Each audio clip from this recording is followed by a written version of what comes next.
Hello everyone, welcome back to my channel.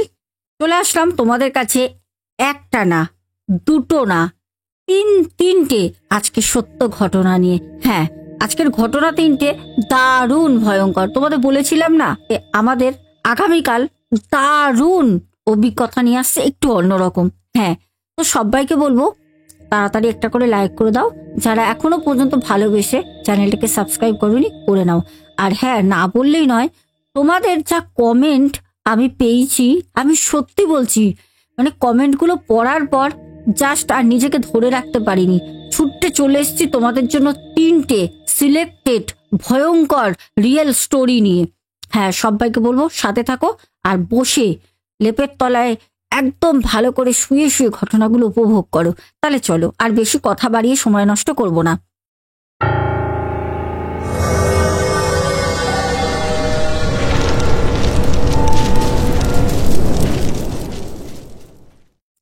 প্রথম ঘটনাটা আমাদের ইছাপুর রাইফেল ফ্যাক্টরির একজন অফিসারের অভিজ্ঞতা তোমাদের বলবো। সেইখানের এক অফিসারের অভিজ্ঞতা। হ্যাঁ, শোনো ঘটনাটা। আমাকে স্যার বলেন, এখন উনি অনেক এজেড। ওনার যখন এই ঘটনাটা ওনার সাথে ঘটেছিল তখন ওনার বয়স ধরে নাও 35 কি 36। এখন ওনার বয়স 77। হ্যাঁ, এখন ওনার এজ হচ্ছে 77 থেকে 78। মানে বুঝে নাও কত বছর আগেকারের একটা ঘটনা আজকে আমরা শুনছি। স্যার বলেন, আমি রাইফেল ফ্যাক্টরিতে ইছাপুরে যাই।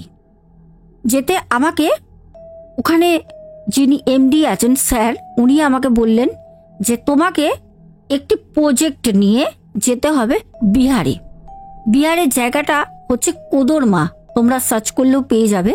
কোদরমা নামক বিহারে একটি প্রজেক্ট আছে, সেটা হচ্ছে আমাদের ইছাপুর রাইফেল ফ্যাক্টরিরই একটা প্রজেক্ট, একদম কিন্তু গভর্নমেন্টের।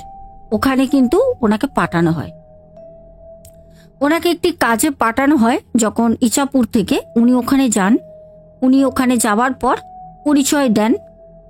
তখন ওনার কাছে যে কাগজপত্র ছিল, যেটা ওনাকে অ্যাকচুয়ালিও কাজের জন্য পাঠানো হয়, ওখানে উনি সেই কাগজ পেপারগুলো সবই দেখান। সাবমিট করার পর ওখানে যিনি বড় স্যার ছিলেন, উনি বললেন যে আপনি এসছেন, খুব ভালো লাগলো, এখানে আপনি আছেন তো, থাকবেন তো? তো সেই স্যার বলেছেন যে না, আমি থাকবো, অবভিয়াসলি থাকবো, কারণ একদিনে তো ইছাপুর থেকে কোনো প্রজেক্ট নিয়ে গিয়ে বিহারের মতো জায়গায় আমি একদিনে তো রিটার্ন করতে পারবো না। আমার যেতেও মোটামুটি 1.5 দিন সময় লেগেছে, আমার আসতেও সময় লাগবে। তো আমি যেহেতু সকালবেলা ওই পৌঁছে যাই 11টা-12টার দিকে, তো অতটা সময় আমাকে তো একটা লজ বা হোটেল ভাড়া তো করতেই হবে, করে থাকতে হবে। পরের দিন আমি ব্যাক করব আবার ইছাপুর। সব থেকে বড় কথা, আমাদের যিনি স্যার ঘটনাটা বলেন, উনি যেহেতু ব্যারাকপুর রাইফেল ফ্যাক্টরি মানে ইছাপুর ব্যারাকপুরের আন্ডারেই পড়ে, ওখান থেকে যেহেতু উনি কাজটা নিয়ে যান স্যার, তার জন্য ওই বিহারের কোদরমা নামক যেখানে প্রজেক্টটা রয়েছে, ওনারা বলেন স্যারকে যে স্যার আপনি একটা কাজ করুন, আপনি এত দূর থেকে এসছেন, আপনার তো আপ্যায়ন আমাদের কিছু করাই হলো না, আপনি আমাদের অনেক বড় গেস্ট হাউস আছে ওই কোদরমা নামক যে স্থানটির কথা বলা হচ্ছে ওইখানে, ওইটা হচ্ছে রাইফেল ফ্যাক্টরি একটা প্রজেক্ট, বিশাল বড়, আপনি এখানেই থাকবেন। তা যে স্যার যান, উনি তখন বলছেন যে না না না, আমি থাকবো না, না আমি অন্য জায়গায় একটা হোটেল ভাড়া নিয়ে থেকে যাবো, একদিনের তো ব্যাপার। তো ওনারা বলছেন না, এটা হয় না, আমাদের যেহেতু অনেক থাকার জায়গা আছে, আপনি এখানে থাকেন। ভালো কথা, উনি থেকে যান। এবার বলছে ওখানে যে ওনাদের থাকার অনেকগুলো রুম আছে, অনেকগুলো, আর রুমগুলো এত বড় বড়, একটা রুমের মধ্যে 7-8 জন করে থাকতে পারবে। বলছে আমাকে একটা থাকার জন্য জায়গা দেওয়া হয়, বিশাল বড়। আর এমনিতেই ভয় লাগছে, বলছে আমার 35-36 বছর, তখন ইয়াং আমি একটা ছেলে, কিন্তু আমার তবু ভয় লাগছে, কারণ দেখবে যেখানে অনেক বড় যেখানে ধরো 7-8 জন থাকার একটা ঘর, ওখানে তুমি একা বাস করছো, সেখানে তোমার ভয় লাগাটা স্বাভাবিক। তা স্যার বলছেন আমি ওখানে থাকবো, কিন্তু আমার মনে একটা কিন্তু কিন্তু একটা হচ্ছিল। তারপর ওখানে যে কেয়ারটেকার ছিল, একজন বয়স্ক কাকা আমাকে বললেন যে এইখানে 3টে ওয়াশরুম আছে, মানে ওই যে আমাকে থাকার জায়গাটা দিয়েছে ওইখানে 3খানা ওয়াশরুম রয়েছে, মোটামুটি 6জন থাকতে পারবে। বলছে 3টে ওয়াশরুম আছে, আপনি কিন্তু বাইরে বেরোবেন না, আপনি একটুখানি অ্যাডজাস্টমেন্ট করবেন। তখন উনি বলছে অ্যাডজাস্টমেন্ট করব, কি বিষয়? 3টে বাথরুম, আমি 1 পার্সন থাকবো, তার জন্য কি করব? তখন বলছে যে না আসলে স্যার, রাতের বেলা যদি কোনো রকম শব্দ শোনেন বাইরে বেরোবেন না, আপনাকে এটাই স্যার বলে পাঠিয়েছে বলে দেওয়ার জন্য। মানে স্যার মানে বুঝতেই পারছো যার কাছে উনি গেছেন প্রজেক্টটা নিয়ে, তো সেই স্যারই অ্যাকচুয়ালি বলে পাঠিয়েছেন কেয়ারটেকারকে দিয়ে যে যিনি ইছাপুর থেকে এসছেন উনি তো ওইখানে রয়েছেন, ওনাকে কিন্তু হলিডে যে হোমে রয়েছে একটুখানি জাস্ট বলে দেওয়া, রাতের বেলা যেন কোনো আওয়াজ পেলে উনি না ওঠেন। ভালো কথা। স্যার রাতের বেলা খাওয়া দাওয়া করে, ওনাকে খাবার দেন ভালো করে। বলছে সেই কত খাবার, নানা রকমের খাবার ওনার জন্য সব কিছু ওনারা আয়োজন করে দেন। তো যেহেতু উনি মানে আগের দিন ট্রেনে জার্নি করেছে, সেরকম ভাবে খাওয়াও হয়নি, আর একটা বিশাল বড় প্রজেক্টের কাজ নিয়ে গেছে, মানে এটা গভর্নমেন্টের কাজ, একটা দায়িত্ব তো থাকেই। তো সেখানে গিয়ে উনি একটুখানি খাওয়া দাওয়াও সেরম করেননি। এবার রাতের বেলা যখন উনি খাবার দেয় কেয়ারটেকার এসে, তখন উনি পেট ভরে খাবার খান। বলছে আমি আত্মা তৃপ্তি করে খাবার খেয়ে, বিশাল বড় 6খানা খাটের মধ্যে একটাই আমি শুয়ে পড়লাম, আমি ঘুমিয়ে পড়েছি। সারাদিনের জার্নি, ছোটাছুটি, নানা রকম কাজ, মাথায় চাপ, আমি ঘুমাচ্ছি। মধ্যরাতে আমি ঘুমের ঘোরে শুনছি বাইরে বুট পরে যদি একের অধিক মানুষ ছোটাছুটি করে তাহলে পারে যেরকম শব্দ হয় সেরকম একটা শব্দ হচ্ছে, খুব আস্তে আবার জোরে হয়ে যাচ্ছে। মনে হচ্ছে কেউ যেন ছুটতে ছুটতে আমার একদম কাছে আসছে, আবার মনে হচ্ছে কেউ ছুটে অন্যদিকে দূরে চলে যাচ্ছে। স্যার শব্দগুলো কিন্তু পাচ্ছেন। স্যার ঘুমের মধ্যে ভাবছে উফ, আমি মনে হয় স্বপ্ন দেখছি, কি দুঃস্বপ্ন আমি দেখছি, ওহ সত্যি ঘুমাতেও পাচ্ছি না। তারপর হঠাৎ আওয়াজ ওরকম হচ্ছে, ওর মধ্যে বলছে, উনি নিজের মুখে বলছেন যে এরকম ফিসফিসিয়ে কথা বললে কথা শোনা যায়, ঠিক সেরকমই উনি যেহেতুনি একজন বুঝতেই পারছো গভর্নমেন্ট মানে অফিসার, তার মধ্যে রাইফেল ফ্যাক্টরির উনি প্রজেক্ট নিয়ে গেছেন, তার মধ্যে উনি মানে খুবই অল্প বয়সী একজন, আর সব থেকে বড় কথা উনি খুবই এডুকেটেড পারসন। ফিসফিসিয়ে যে কথা বলছে উনি বুঝতে পারছেন যে কথা দুজন বলছে ফিসফিস করে, সেই কথাটা কিন্তু ইংলিশে কথা বলছে। হ্যাঁ, ইংলিশে দুজন কথা বলছে। তখন উনি বলছে আরে না, এটা স্বপ্ন হতে পারে না। উনি তাড়াতাড়ি করে ওনার চোখে মুখে হাত দিয়ে উনি উঠে বসে খাটে, মানে খুব গভীর ঘুমের মতো উনি শুনছিলেন, নিজে নিজে ভাবছে আমি স্বপ্ন দেখছি।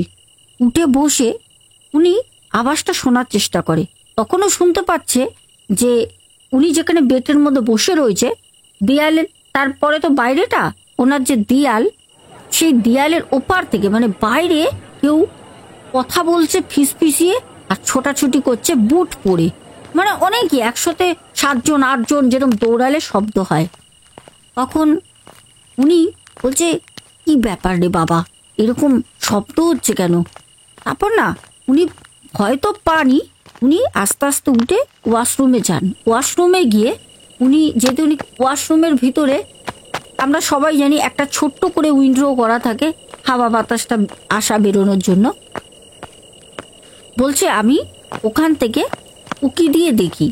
আর যে প্রজেক্টটায় উনি যায়, বলছে বিহারের ওই কোদরমা বলে জায়গাটা এত বড়, ওই যে প্রজেক্ট ওইটাও রাইফেল ফ্যাক্টরিরই।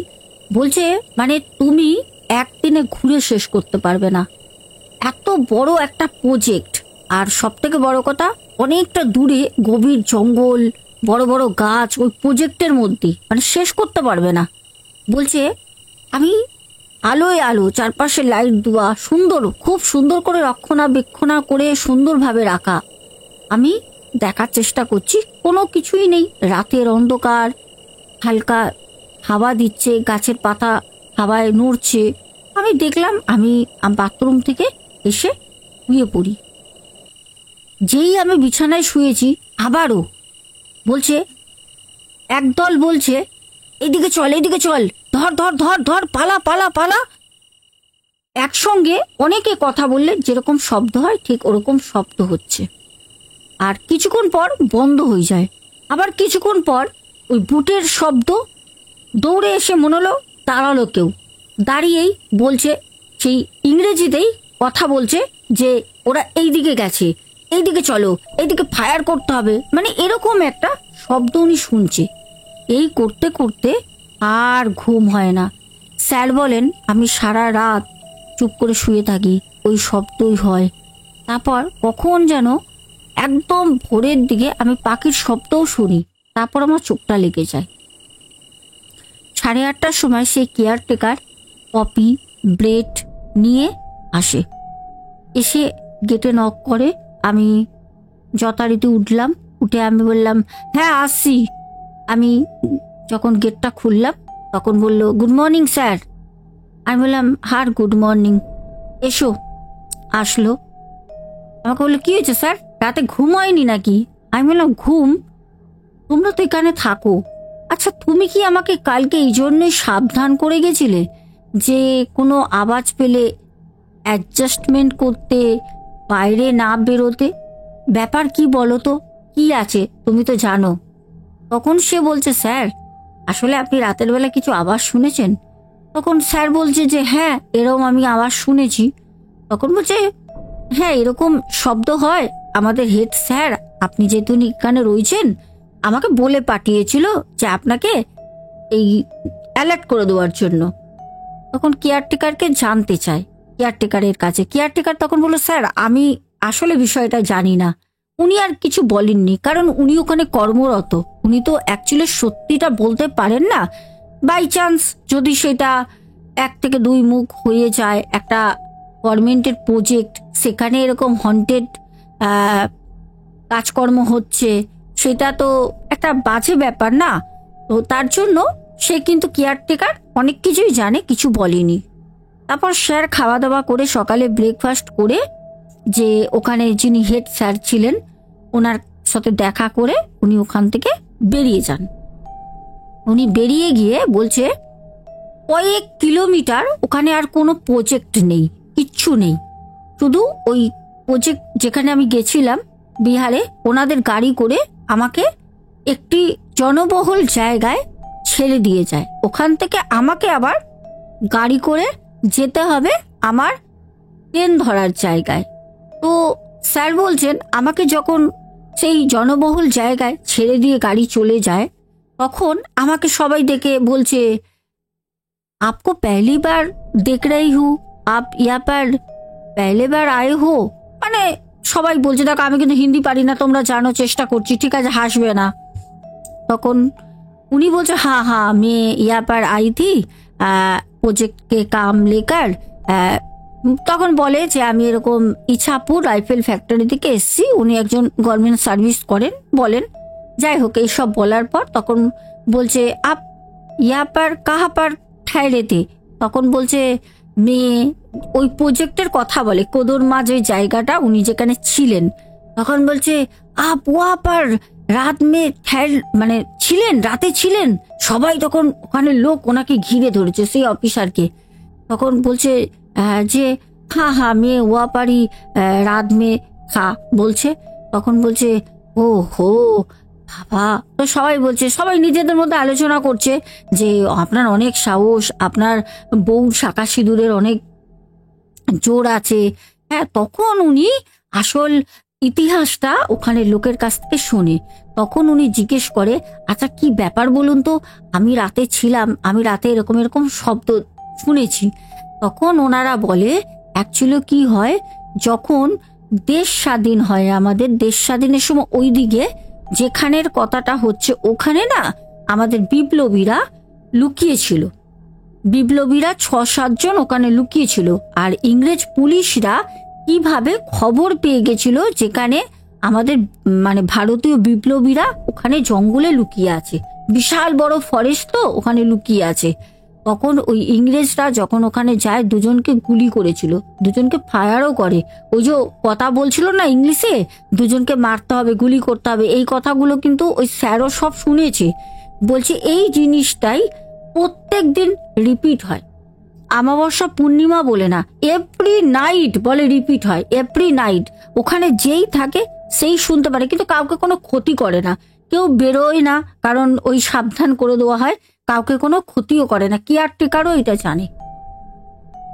স্যার বলে এখন জানি না যে আদৌ সেই জায়গায় এরকম এখন কোনো রকম কিছু ঘটে নাকি, রাতের বেলা শোনা যায় কিনা, কারণ ওনার এখন 77 থেকে 78 বছর বয়স, আর উনি যখন 35-36 বছর বয়স ছিল তখনের অভিজ্ঞতা বলেন, বুঝে নাও কত বছর আগে। তো প্রথম ঘটনাটা তোমাদের কেমন লাগলো? দ্বিতীয় ঘটনাটা তোমাদের বলবো আরো আরো আরো ভয়ের, পলাশী থেকে আসে। দ্বিতীয় ঘটনাটা পলাশী থেকে। বলছে আমি, যে আমাকে বলে উনি কিন্তু অনেক বয়োজ্যেষ্ঠ, আমার জেঠুর বয়সী হবে।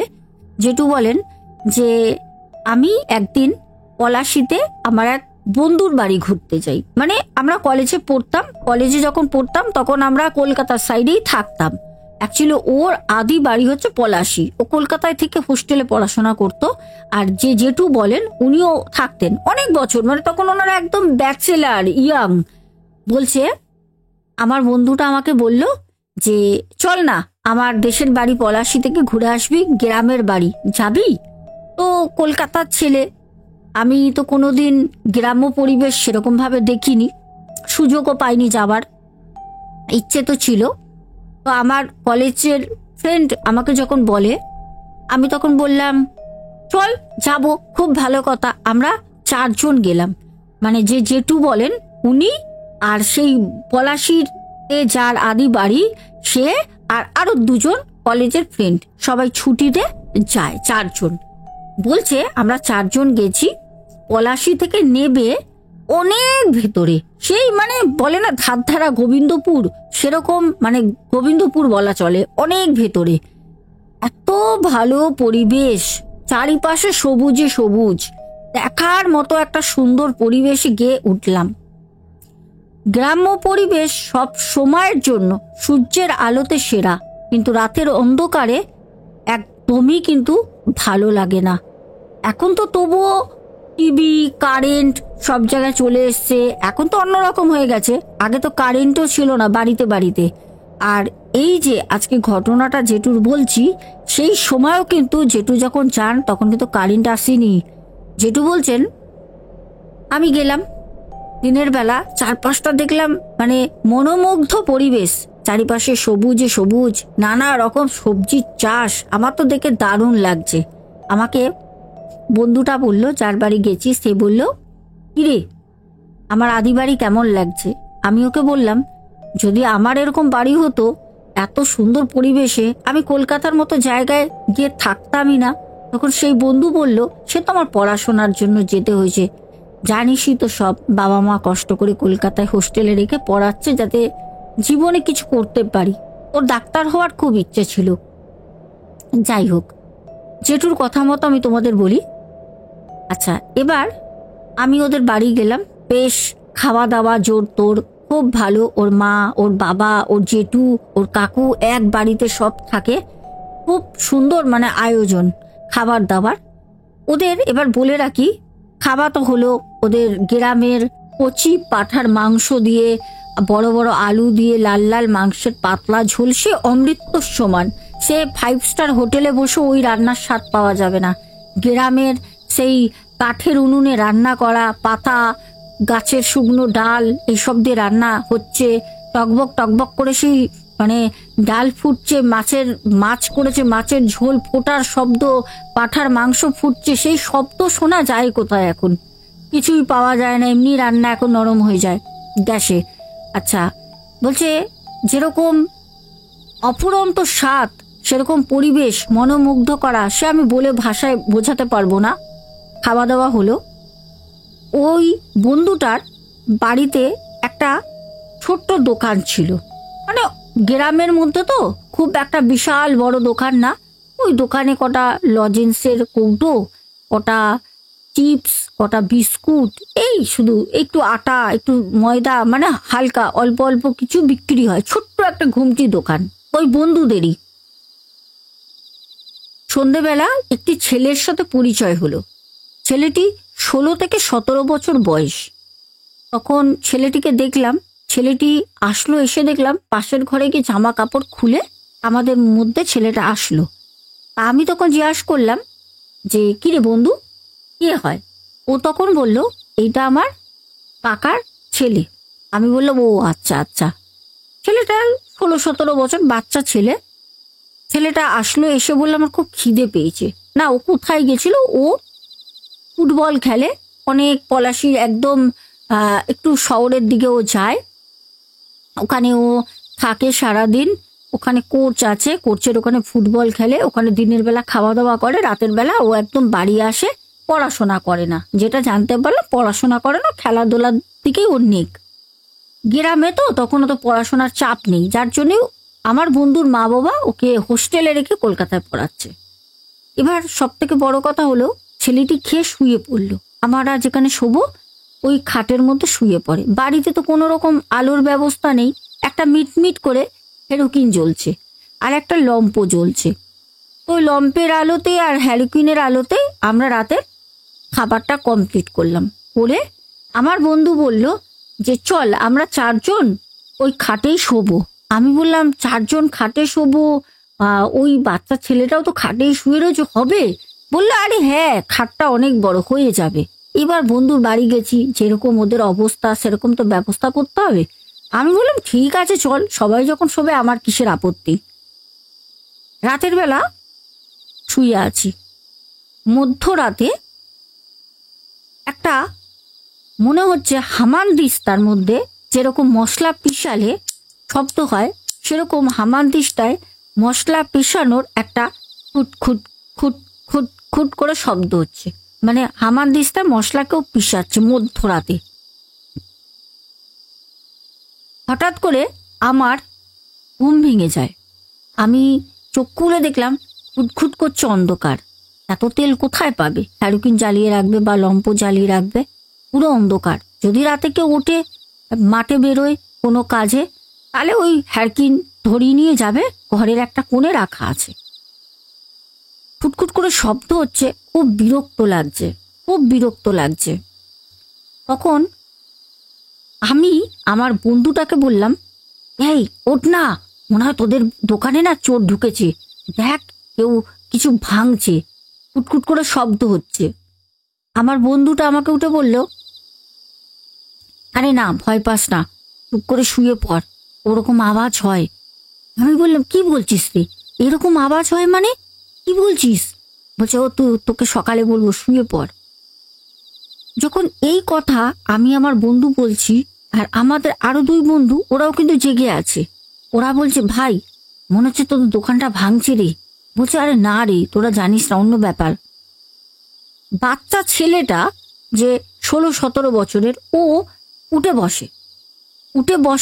তখন ওই বাচ্চা ছেলেটা বলছে এটা মা আওয়াজ করছে। আমি বললাম তোমার মা এত রাতের বেলা মশলা বাটছে? বলছে হ্যাঁ, আমার মা মশলা বাটে রাতের বেলা। তো আমি বললাম দোকানের ভেতরে তো আওয়াজটা হচ্ছে। বলছে হ্যাঁ।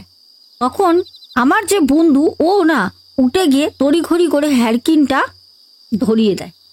ধরিয়ে দিতে তখন ওই ছেলেটা উঠে বলছে তোর আমার প্রত্যেকদিন রাতের বেলা ভালো লাগে না, এইগুলো আমার একদম পছন্দ হয় না। আমি তো অবাক, এ কি 16-17 বছরের একটা বাচ্চা ছেলে বেশ তো ঘুমাচ্ছিল, উঠে উঠে এরকম চিৎকার চেঁচামেচি করছে কেন? আমরা আছি বলে কেউ রাগ করছে? ভালো লাগে না কেন বলছে?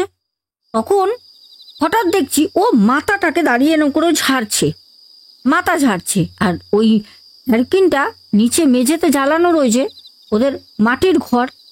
দেখছি ওর মাথা দিয়ে কিছু একটা গুঁড়ো ডাস্ট পড়ছে। তখন আমরা বলছি যে ওর মাথা দিয়ে কি পড়ছে এরকম বালির মতো। তখন আমার বন্ধুটা বলছে আসলে ওর মা ওর সাথে এরকম মাঝে মাঝে করে, ওর আর ভালো লাগে না, রাতের বেলা ঘুমাতে পারে না।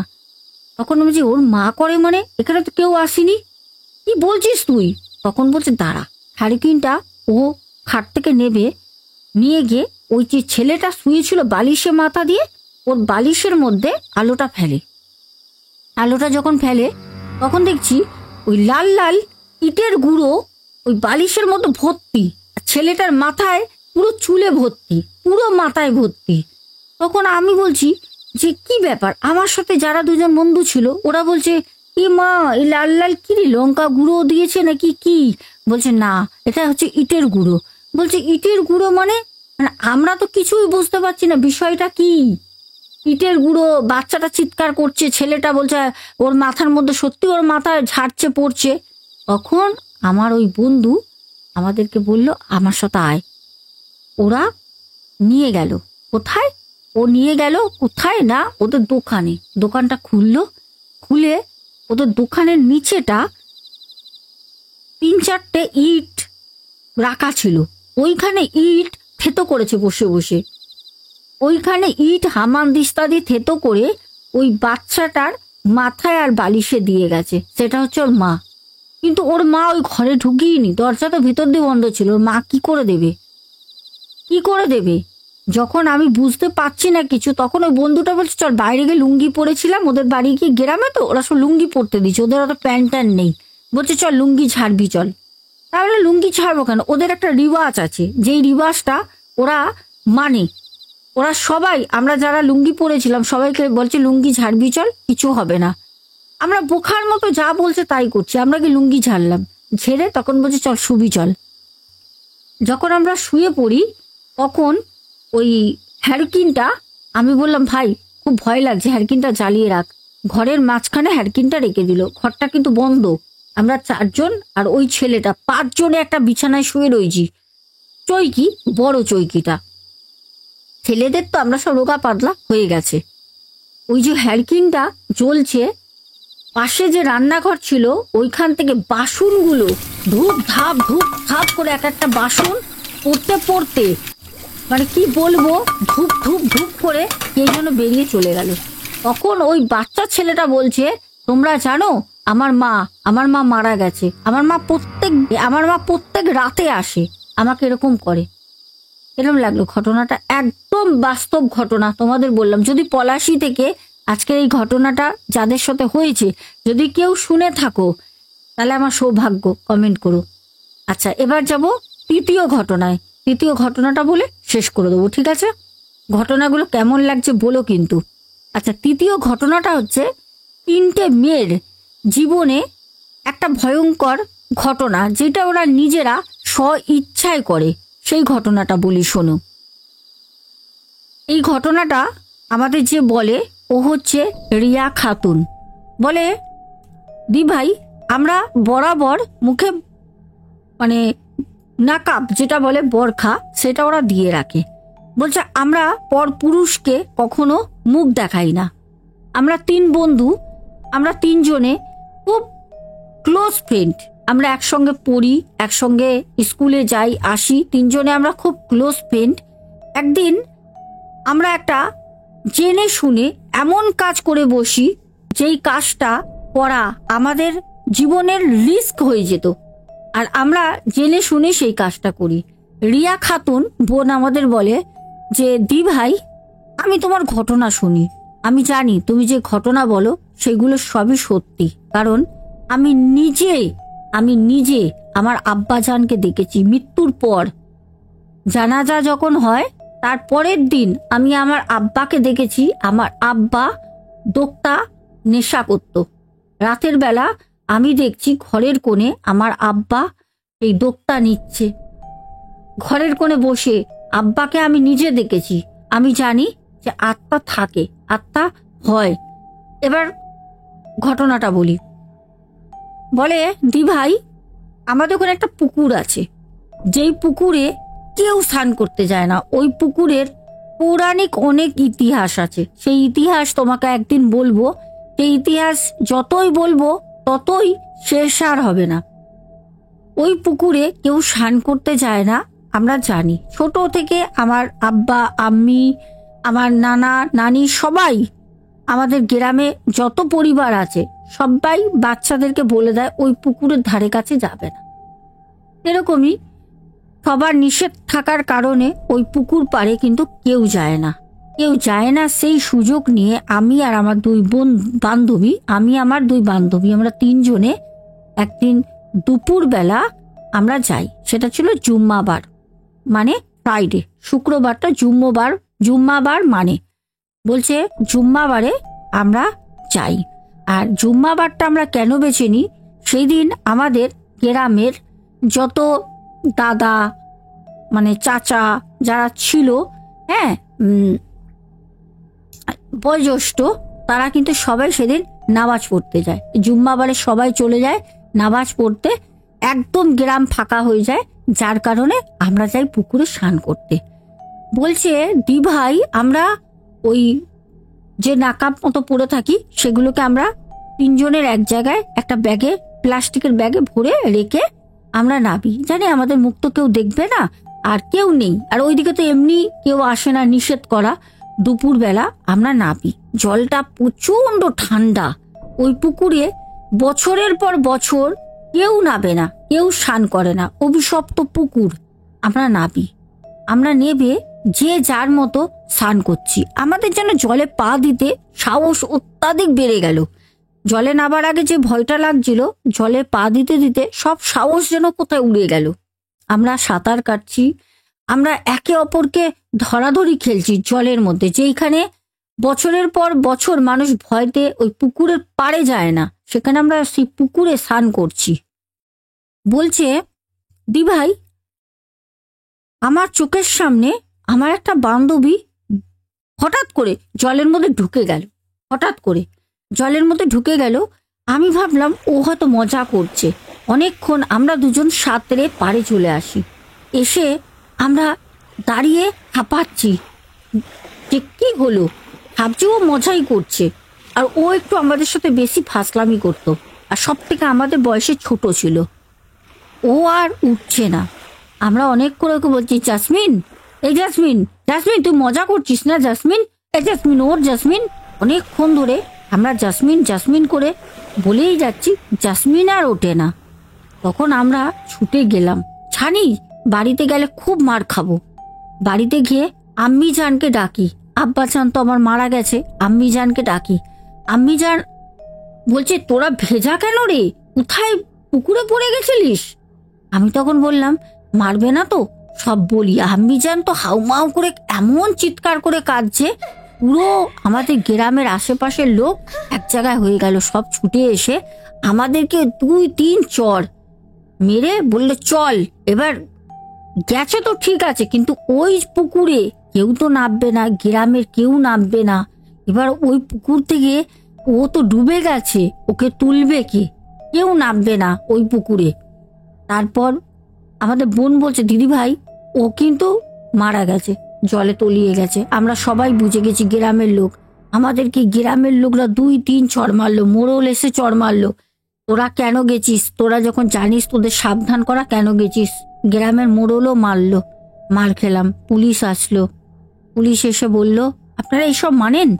হ্যাঁ, হয়তো পাক রয়েছে, নালে অনেক রকমের গাছ হয় যেগুলো পায়ের মধ্যে আটকে যায়, এরকম কোনো কারণে মেয়েটা ডুবে গেছে। ডুবুরি নিয়ে আসা হলো। আমাদের গ্রামের কোনো ডুবুরি নামবে না, আশেপাশের কোনো জায়গার না। এই ডুবুরি অন্য জায়গা দিয়ে আনানো হলো। পরের দিন ডুবুরি খুঁজে বডি পেল না। সেই বডি আমাদের বোন বলছে, দিদি ভাই ওই যে পুকুরে আমার বন্ধুটি আমাদের চোখের সামনে ডুবে গেল, সেই বন্ধুটির বডি আমরা কিন্তু আর পাইনি, বডি ভেসে উঠিনি। এরকম অদ্ভুত ব্যাপার বলো তো। বলছে যে মারা গেছে তার বডি ভেসে তো উঠবে, তার বডি কিন্তু ভেসে উঠিনি। আর ডুবুরিরা তন্ন তন্ন করে 3 দিন ধরে ডুবুরি লাগানো হয়েছে, সেই ডুবুরি খুঁজে খুঁজে পাইনি। খুব একটা বড় পুকুরও না। ডুবুরি বলছে আমরা একদম কোনায় কোনায়, নিচে নিচে সব লাইট নিয়ে ভিতরে দেখে এসছে, কিন্তু পাইনি। তারপরে সবাই বলেছিল যে হয়তো কোনো জায়গায় আটকে গেছে, সেখানে হয়তো ওদের হাত যাচ্ছে না, হয়তো ভেসে উঠবে। ভেসেও উঠিনি। পচে গলে গেলে পারে যে ওর মাংসপিণ্ড যেগুলো ভাসবে বা কিছু, কিচ্ছু হয়নি। কিন্তু আমাদের বান্ধবীর আর সেই যে ডুবে গেল, ওর আর ডেড বডিটাও আমরা পাইনি। 3টে ঘটনা তোমাদের শোনালাম। কোন ঘটনাটা বেশি তোমাদের ভালো লেগেছে, ভয় লেগেছে বলবে। আমি অলরেডি জানি তোমাদের কোনটা ভালো লেগেছে, তবুও জিজ্ঞেস করছি, দেখি আমার মানে মনের সাথে তোমাদের মতের মিল হয় কিনা। চলো তাড়াতাড়ি কমেন্টের তোমাদের নামগুলো বলিয়ে আজকে ঘটনাটা শেষ করি। এবার তাড়াতাড়ি তাড়াতাড়ি তাড়াতাড়ি করে তোমাদের নামগুলো বলে নি। প্রথমে তমাল মণ্ডল, দ্বিতীয় হচ্ছে আমাদের পিয়ালি ভারদ্বাজ, তারপরে হচ্ছে প্রদীপ দাস, তারপরে হচ্ছে শ্রেয়াস, আচ্ছা তারপরে হচ্ছে বনানী কর্মকার দি ভাই, তারপরে আবার করেছো তমাল মণ্ডল, তারপরে হচ্ছে দেবাশিস ভট্টাচার্য, রাজীব জাসওয়াল, তারপর সুমন রয়, তারপরে রূপা দে, টুম্পা বিশ্বাস, তারপরে হচ্ছে মৌমিতা দাস, তারপরে হচ্ছে প্রিয়াঙ্কা নন্দী, তারপর সৌমিক পাল, সৌমিক সরকার, তারপর হচ্ছে ডক্টর মৌসুমী দত্ত, তারপর হচ্ছে নেহা মাইতি, সুকল্যাণ চন্দ্রা, উনি লিখেছেন খুব সুন্দর লাগলো ফ্রম শিলিগুড়ি ওয়েস্ট বেঙ্গল দার্জিলিং। দারুণ দারুণ দারুণ, দার্জিলিং এর নামটা শুনে যেন একটা ঠান্ডা হাওয়া গায়ে এসে লাগলো। তারপর পিয়ালি, তারপরে কিষাণু মান্না, তারপর হচ্ছে পম্পা রয়, তারপর হচ্ছে সোমা কর্মকার, তারপর হচ্ছে এস কে কালিম দাদা ভাই, তারপর হচ্ছে পিঙ্কি খাতুন, তারপর হচ্ছে সোনার সুবীর, টিনার সুবীর, আচ্ছা তারপর হচ্ছে মৌ শর্মা, তারপর হচ্ছে সুদীপ্ত ব্যানার্জি, তারপর হচ্ছে মাহি রয়, তারপর হচ্ছে নীলত, তারপর হচ্ছে নীলত পাল লিখেছে বিভর্ষ লাগলো, তারপর হচ্ছে সুমনা ভট্টাচার্যা, তারপরে বলেছো, 1 মিনিট দাঁড়াও, আমি এই কমেন্টগুলি খুঁজছিলাম। হ্যাঁ, হেল ইয়োর সুল ক্যারোট আমাকে কমেন্ট করেছো, বলেছো অসাধারণ লাগলো ম্যাম, আমি আপনার ওই গল্পগুলো দেখি বাট কমেন্ট করি না, কিন্তু আজকের গল্প মনকে ছুঁয়ে গেল। আমি উড়িষ্যাতে থাকি, বাট আপনার সঙ্গে দেখা করার একটা ইচ্ছে থাকলো, ভালো থাকবে, থ্যাংক ইউ। থ্যাংক ইউ বলার কিচ্ছু নেই, আমরা তো সব পরিবারেরই মানুষ। তুমি কমেন্ট হয়তো আজকে প্রথম করলে, তুমি আমার ঘটনাগুলো শোনো অনেক আগেই, যবে থেকে তুমি শুনছো আমার পরিবারের একজন সদস্য হয়েই গেছো। অনেক ভালো, তুমিও থেকো অবশ্যই। জানো তো ইউনিভার্স এমন একজন, তুমি যদি মনের কোনো ইচ্ছা রাখো সে কিন্তু সেটা পূরণ করে, যদি ইচ্ছেটা ইচ্ছার মতো হয়। অবশ্যই দেখা হবে। তারপরে মৌয়া পাল কমেন্ট করেছো, সুজাতা দাস, সুপর্ণা, গৌরী বসাক, সঙ্গীতা, তারপরে কমেন্ট করেছো শিল্পীদি, তারপরে করেছো মিলি চক্রবর্তী, স্বপ্না হালদার, তারপরে করেছো রীনা সিনহা, রেখা অধিকারী, আচ্ছা শুভদেব পাঞ্চাল, পিন্টু ঘোষ দাদাভাই, তারপর চন্দনা গোপে, মঞ্জুষা নন্দী, আচ্ছা তারপর প্যান্থার গেমিং ওয়াইটি, আব্দুল হক ভাই, তারপর পারমিতা সাহা, তারপরে রীতা দে, তারপরে অরিত্র বসাক, তারপরে বাপলি মল্লিক, তারপরে সোমা দাস পরিবার থেকে শ্বেতা বিশ্বাস, তারপরে তুলসী ত্রিপাঠী, তারপর কমেন্ট করেছো পিয়ালি ভারদ্বাজ, উমা ঘোষ, মৌ ঘোষ, তারপরে জলি নন্দী, আচ্ছা দিদি ভাই, আচ্ছা দুবার কমেন্ট করেছো সুপর্ণা, তারপরে করেছো অনামিকা নন্দী বোন, তারপর করেছো জল্পনা মজুমদার দি ভাই, পূজা যাদব, তারপর করেছো অনিশা লস্কর, তারপর কমেন্ট করেছো মঞ্জুষা নন্দী আবারও, তারপরে বাপলি ব্যানার্জি কমেন্ট করেছো। আর শিয়াস তো একদম ভালোবাসা আমার ইয়েলো হার্ট দিয়ে ভর্তি করে দিয়েছে। আচ্ছা এবার আমি একটা কমেন্ট খুঁজছিলাম, যেই কমেন্ট দুটো আমি পড়বো তোমাদের কাছে। ঘটনাটা যে আমি তোমাদের দিয়েছিলাম যে একজন মৃত্যুর পর যাকে শেষ ভাত দেওয়া হয়েছে একটা বাঁধানো পুকুরের পাড়ে, সেটা খেয়ে যায় এক পাগল, যার কারণে অনেক কিছু হয়ে যায়। এই প্রসঙ্গে আমাদের কাবেরী দত্ত বাংলাদেশ থেকে লিখেছেন। বাংলাদেশ থেকে কাবেরী দত্ত, দেখছি ভালো আছো সোনা? হ্যাঁ, আমি ভালো আছি দি ভাই। লিখেছে, আজ ঘটনাটা একটু অন্যরকম লেগেছে। আমরা জানি এই শেষ ভাত দেবার পর সেই আত্মা কোনো পশু বা পাখির রূপ ধরে সেই খাবার খেতে আসে। আমার দিদার সময় দেখেছি একটা কুকুর এসে খেলো। অনেক মানুষের ভিড়ে কুকুরটি নিশ্চিন্তে এসে খেতে লাগলো। আমার দিদা যেভাবে যে ভঙ্গিতে খাবার মুখে তুলতো, কুকুরটি অবিকল সেইভাবে দিদার সব যে পছন্দের খাবারগুলি খেতে লাগলো। আরও অবাক করার মতো কথা কি জানো, আমার দিদা বেশি খাবার যেই দিন খেয়ে ফেলতো তখন দিদা হজমের জন্য লিকুইড অ্যান্টাসিড খেত। সেই কুকুরটি সবাইকে অবাক করে সব খাবারের শেষে চেটে চেটে অ্যান্টাসিড খেয়ে নিল। ভাবতে পারছ?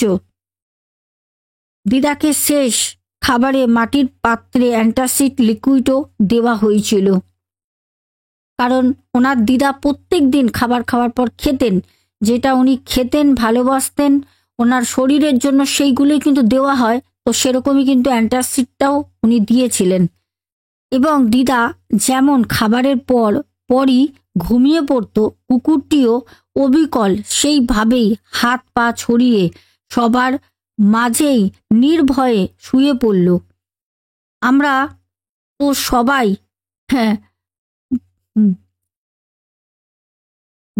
আমরা তো সবাই বনে গেলাম।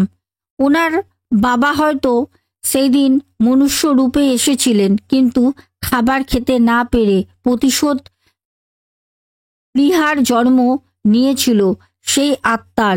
আসলে পৃথিবীটা সত্যি অনেক রহস্যময়। তারপর কমেন্ট করেছো শ্বেতা সাউ, তারপর আমাদের নৌমান ভাই, তারপর কমেন্ট করেছো সন্তুর দুনিয়া, তারপরে শ্বেতা বিশ্বাস আবারও কমেন্ট করেছো, আর সৌমিক সরকার কমেন্ট করেছো আবারও। আচ্ছা, বেবি ঘোষ কমেন্ট করেছো, হাই সোনাদি কেমন আছো? আমি ভালো আছি বেবি, তুমি কেমন আছো? আচ্ছা, তো চলো শেষ আমাদের কমেন্ট করেছো স্বপ্না বাজাল দিদি ভাই। আজকে আসবো, সবাই খুব ভালো থেকো, দেখা হবে আগামীকাল তোমাদের সাথে আবারও ঠিক রাত 10:30টার সময়। সবাই খুব ভালো থেকো, সাবধানে থেকো। আজকের মতো টাটা, গুড নাইট। আর হ্যাঁ, যেতে যেতে অবশ্যই তোমরা কিন্তু বলবে কমেন্টে কোন ঘটনাটা তিনটের মধ্যে ভালো লেগেছে আর ভয় লেগেছে। আরও একটি কথা, সেটা হচ্ছে অনেকেই তোমরা বলেছো জানি যে 2টো করে ঘটনা দিতে হবে। এখনো আমি চাই তোমরা কমেন্টে জানাও যে সকালে শোনা কথায়, দুপুর 3টে আর রাতে 10:30টা বেঙ্গলি ব্লগার শোনায় ঘটনা কি তোমরা চাইছো? তোমরা আমাকে একটু কমেন্ট করো। আমি একটা পোল দেব, কমিউনিটি পোস্ট, তোমরা ওখানে একটুখানি ভোট করে দিও, ঠিক আছে? আমি সেরকম ভাবে তোমাদের মতামত নিয়ে কাজ করব। আজকের মতো টাটা, গুড নাইট, সবাই খুব ভালো থেকো, লাভ ইউ অল।